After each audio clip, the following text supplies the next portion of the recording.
ভগবানপুর ২ নম্বর ব্লকের অন্তর্গত পাউশি অন্তর্দায় অনাথ আশ্রমে এই বছর দুর্গাপুজো ১৬তম বর্ষে পদার্পণ করল। এ খুশির মুহূর্তে চতুর্থীতে এই পুজোর উদ্বোধন আমাদের জেলার মাননীয় ডিস্ট্রিক্ট জাজ প্রিয়ব্রত দত্ত ও জেলার জুভেনাইল জাস্টিস বোর্ডের প্রিন্সিপাল ম্যাজিস্ট্রেট পারমিতা পাল, তাছাড়া কাঁথি সিভিল কোর্টের ৩ জন জাজ, পূর্ব মেদিনীপুর জেলার সমাজ কল্যাণ আধিকারিক সুদীপ্ত বিশ্বাস ও ওয়েস্ট ইংল্যান্ড থেকে আগত বিদেশি দার্শনিক, তাছাড়া অনেক বিশিষ্ট শুভানুধ্যায়ী উপস্থিত ছিলেন। এই বর্ণাঢ্য অনুষ্ঠানে আশ্রমের আবাসিকরা দেবী দুর্গার আগমনী গানে নাচে মাতিয়ে দেয়। অনুষ্ঠানে আবাসিকদের কবিতা এবং গদ্য লেখা বই ভোরের আকাশ প্রতি বছরের ন্যায় এবছরও প্রকাশিত হয়। আবাসিকরা নিজেদের হাতে তৈরি করা বিভিন্ন জিনিসপত্র উপহার হিসেবে বিশিষ্টজনেদের হাতে তুলে দেয়। ডিস্ট্রিক্ট জাজ আবাসিকদের সঙ্গে কথা বলেন। পুজোর এই পরিবেশ দেখে এবং আবাসিকদের হাসি মুখে দেখে তিনি খুব আপ্লুত হয়ে ওঠেন এবং আবাসিকদের সঙ্গে অনেকটাই সময় কাটান।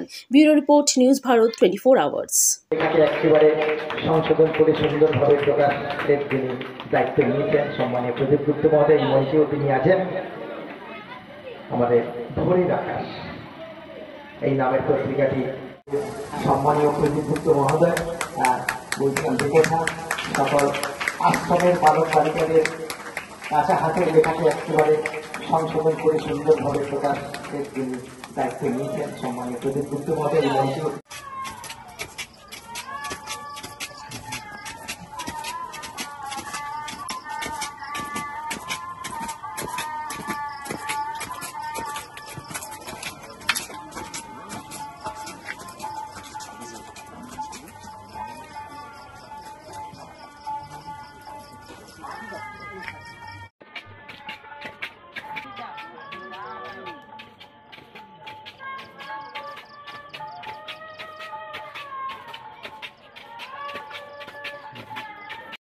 এমনি এক পবিত্র এবং এই মহতী অনুষ্ঠানের সভাপতির আসন অলঙ্কিত করছেন আমাদের প্রতিষ্ঠানের স্থায়ী সভাপতি।